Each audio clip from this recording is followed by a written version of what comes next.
Hello and welcome to something new for this channel. I decided to do a commentary of a Gran Turismo Sport Championship race. It's the Manufacturers Series. This was last Wednesday, I believe. This is on Fuji Speedway. It's a brand new track. And yeah, I thought this would serve as an interesting weekly series. Just something to throw out there, something just saying, hey, here's what I've been up to, here's something that I'd like to share, it's just content, it's just weekly content that I'm throwing out into the YouTube sphere, whatever. If you like it, cool. If you hate it, oh well, I'm gonna make it anyway. And yeah, it's pretty much just going to be me showing one of my races and talking over it, giving some commentary into some of the moves I'm making, some of the situations, and yeah, it's gonna be a good time. You can see here that I started in 13th. I'm already up to 9th. There was a questionably clean overtake into the first corner, but regardless, I'm keeping it clean through this long bend here. My sportsmanship rank is S, so I'd like to keep it that way. My driving rank is B, but I don't really care about that. See, when you enter the track after you mess up, don't enter right into the driving line because that is not cool. Anyway, this is a really tricky corner. It's really easy to struggle with this, overshoot it, underbrake, oversteer, understeer. It's a really hard corner to get the braking point right, and make sure you turn and accelerate at the same time on the exit. There's some chaos happening behind me, as is the case with most online races.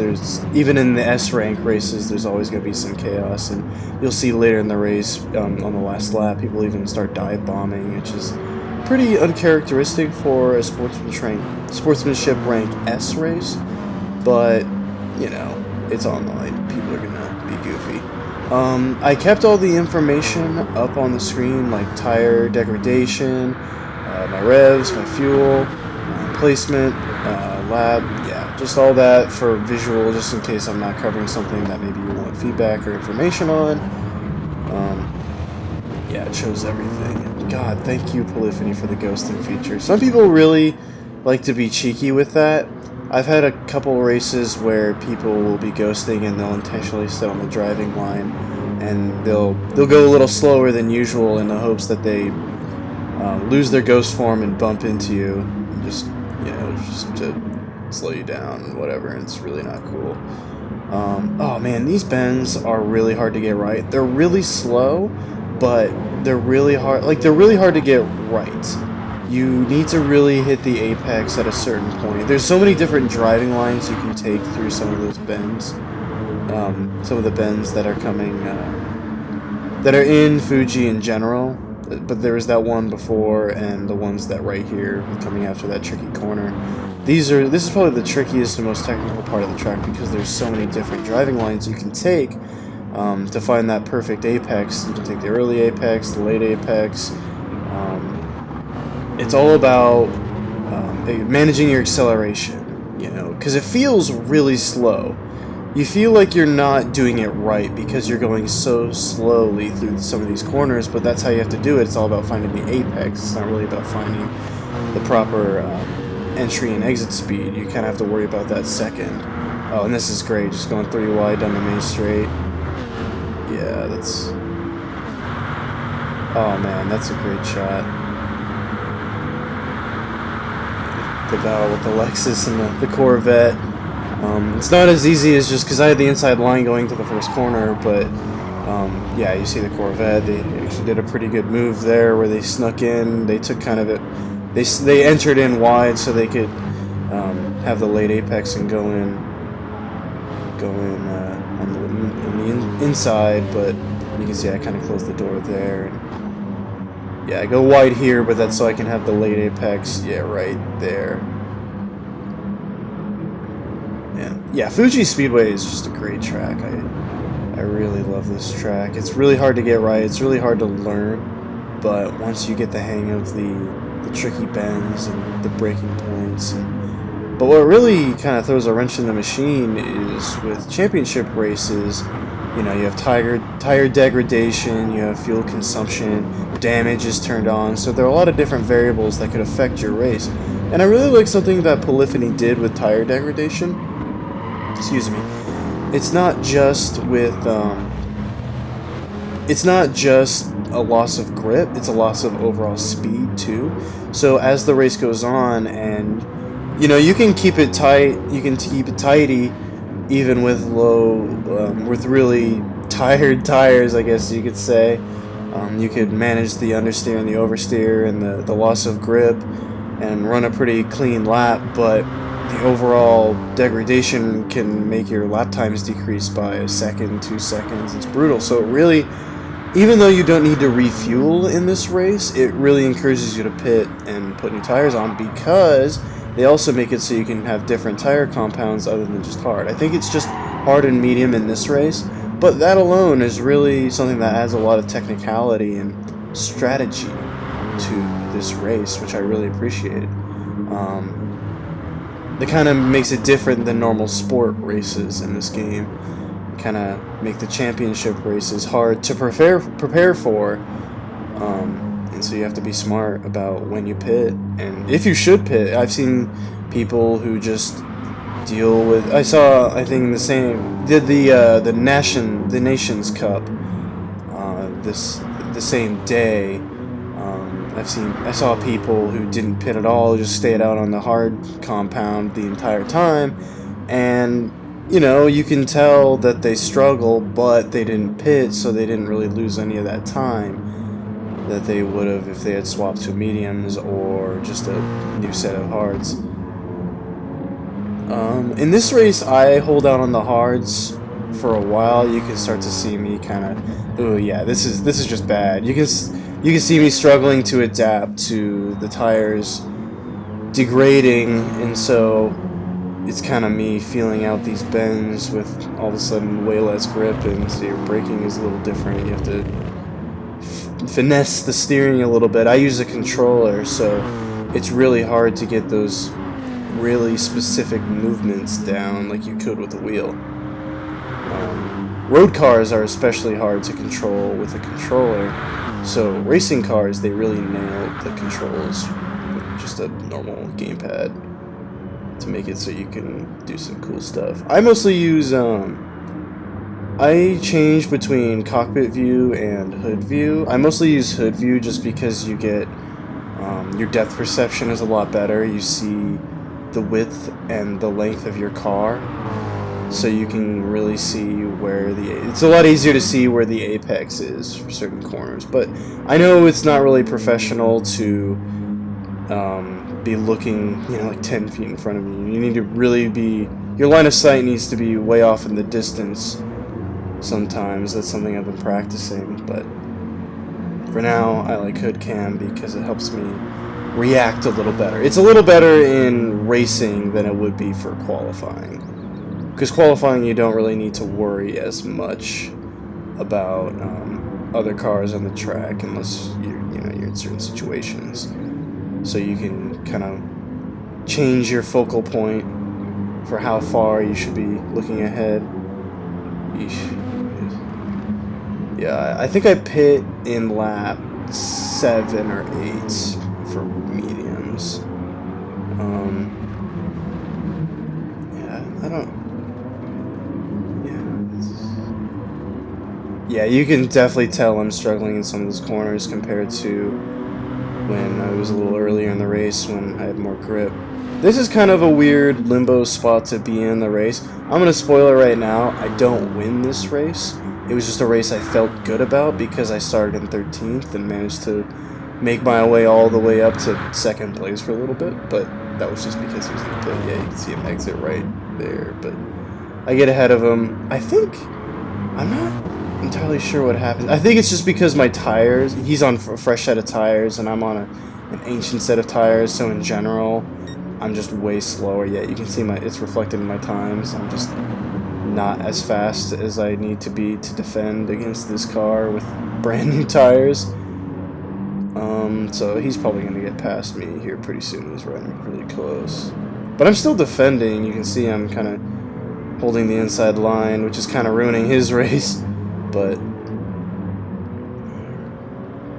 oh man, I still managed to get in front of him there. He just had a not great line there on that corner, I guess. Oh, a little bump, I think. Oh, I think he did. Yeah, he did bump me. I remember now. He bumped me going into that corner. Yeah, I remember. Yeah, there was definitely contact. It was not a clean overtake, even though he had a fresh set of tires. And I don't believe it was my fault. I know I might have a little user bias there, but I'm pretty sure it was not my fault that he bumped me. Because again, like, I have different, you know, my tires are much more degraded, so my braking point is a little different, and I need to manage my steering a lot more, whereas he can kind of just dive bomb in there. Do I go? No. Next lap, I believe.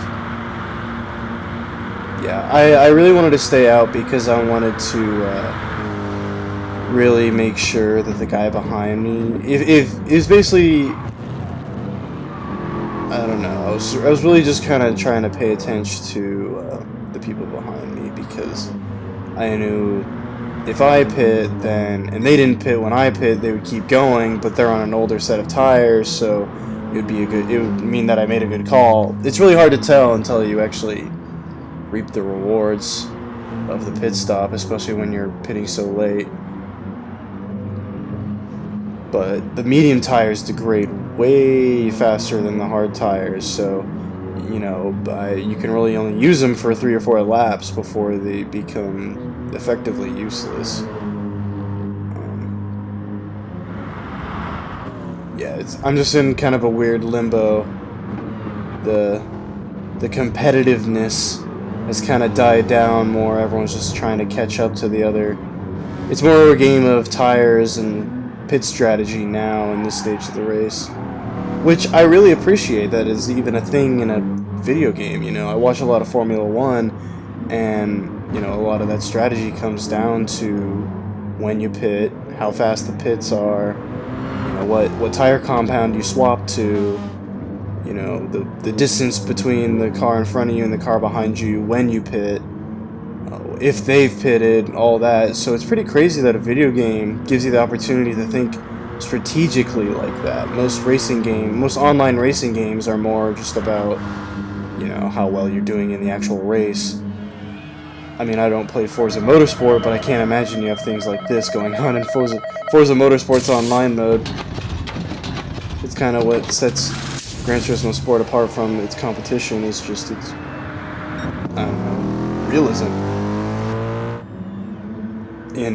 It's realism in all of its facets, not just the physics and the graphics and the, you know, all that. That's what I really appreciate about Gran Turismo Sport. That people say it's not really a sim. It's not as simmy as something like Project Cars or Assetto Corsa or iRacing, but I don't know. It feels like it's, I mean, I've never raced in a professional setting like this, but it feels like it should, based on what I've seen, and based on some real-world drivers' feedback on, because I know they had a reference lap with Lewis Hamilton, and he was kind of taken aback at how real it felt, because he had driven the car that they were doing, and they were using in that lap. Ooh, that was awful. Like I said, tricky, especially when you're in a new set of tires, when you're so used to being on a degraded set of tires. Yeah, you can kind of overshoot because all of a sudden your braking points are different again, so you struggle. Yeah, those bends are really kind of just the test. Man, I even get ghosted for a sec because I was doing so bad. Man. The audio design in this game is much better than previous entries. Once you swap from automatic to manual, I don't know, the way you appreciate the game changes. Yeah, so the guy in front of me pit, and so I come out in third. Yeah, or I should be in third. Maybe that's later. I don't know. Oh yeah, that's later. The guy in second right now, he pits on this lap, and then I get sent to third. Spoilers.